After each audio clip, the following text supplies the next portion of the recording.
हाय, YouTube channel खिलाडी number 10 Deepak More या चॅनलवरती मी आपलं सर्वांचं स्वागत करतो. मित्रांनो, आपल्याला माहित आहे की आज कोरोना व्हायरस जगामध्ये खूप थैमान घालत आहे आणि याची उत्पत्ती चायनामध्ये झाली.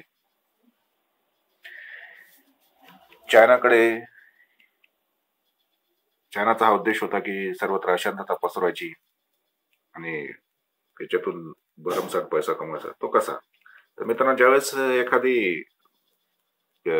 एखाद्या प्रोडक्टची निर्मिती केली जाते त्याचं किंवा विषाणूची निर्मिती केली जाते, तर त्याच्याकडे एक अँटीबायोटिक लस सुद्धा त्याच्याकडे उपलब्ध असते किंवा काढलेली असते. त्याचा उपाय त्यांनी शोधलेला असतो अगोदरच.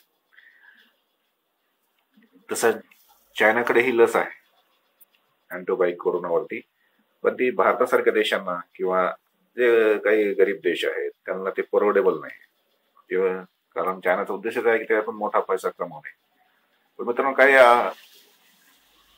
पण एका उद्देशामध्ये मात्र चायनाला मोठ्या प्रमाणात सफलता मिळाली, ती म्हणजे भारताची अर्थव्यवस्था ढासळण्यामागे. तर आपण पाहिलं की 16 मार्च ते 31 मार्च या काळामध्ये सर्व शाळा, कॉलेजेस, शॉपिंग मॉल, सिनेमा घरे,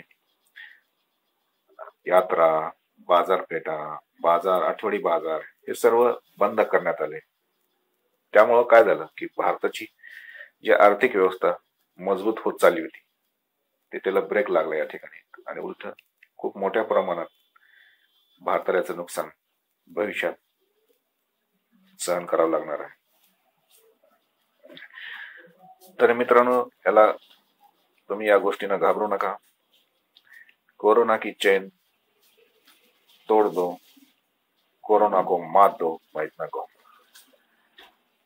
ना बीवी से, ना बॉस से, न करिश्मा से, न करीना से, बंदा डरता है सिर्फ